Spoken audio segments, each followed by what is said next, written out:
যখন অহংকারী ফেরাউন মহান আল্লাহকে হত্যা করার উদ্দেশ্যে নাউজবিল্লাহ তার মন্ত্রী হামানকে সেই সময়কার সবচেয়ে উচ্চ টাওয়ার নির্মাণ করতে বলল, এবং সেই উচ্চ টাওয়ার থেকে সে যখন আসমানের দিকে তীর ছুঁড়েছিল এবং মহান আল্লাহ কেন সেই তীরে রক্ত লাগিয়ে ফেরত পাঠিয়েছিল তার পূর্ণাঙ্গ ইতিহাস শুরু হয় তখন, যখন হজরত মুসা আলাইহিসসালাম এবং তার ভাই হজরত হারুন আলাইহিসসালাম ফেরাউনের রাজদরবারে এক আল্লাহর ইবাদতের দাওয়াত নিয়ে উপস্থিত হন। মুসা যখন ঘোষণা করলেন যে তার পালনকর্তা আসমানের উপরে আরশে আজিমের মালিক, তখন ফেরাউন দম্ভের সাথে তা অস্বীকার করে এবং মুসাকে সাধারণ মানুষের সামনে মিথ্যেবাদী প্রমাণ করার এক কুটিল ষড়যন্ত্রে লিপ্ত হয়। সে তার মন্ত্রী হামানকে আদেশ দেয় মাটি পুড়িয়ে ইট তৈরি করে এমন এক সুউচ্চ টাওয়ার নির্মাণ করতে যা আগে কেউ কখনো দেখেনি, যাতে সে নিজে আসমানে উঠে মুসার ইলাকে উঁকি দিয়ে দেখতে পারে। হামান কয়েক হাজার শ্রমিক খাটিয়ে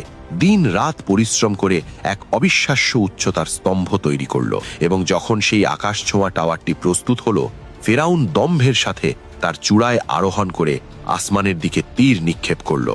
মহান আল্লাহ তাকে চরম ফিতনা বা পরীক্ষায় ফেলার জন্য কুদরতিভাবে সেই তীরের রক্ত মাখিয়ে ফেরত পাঠালেন, যাতে তার পতন আরো ভয়াবহ হয়। তীরের মাথায় রক্ত দেখে ফেরাউন উন্মত্তের মতো চিৎকার করে নিচে নেমে এসে তার প্রজাদের কাছে দাবি করতে লাগলো যে সে মুসার ইলাকে হত্যা করেছে, নাউজবিল্লাহ। কিন্তু ফেরাউনের এই ধৃষ্টতা যখন সীমালঙ্ঘন করল, তখন আল্লাহর নির্দেশে হজরত জিব্রাইল আলাইহিসসালাম আবির্ভূত হলেন এবং তার বিশাল পাখার মাত্র একটি প্রচণ্ড আঘাতে সেই অহংকারের স্তম্ভকে 3 টুকরো করে মুহূর্তেই ধ্বংস করে দিলেন। বর্ণিত আছে যে সেই টাওয়ারের একটি অংশ ফেরাউনের বিশাল সৈন্যবাহিনীর ওপর পড়ে তাদের পিষে ফেলল, একটি অংশ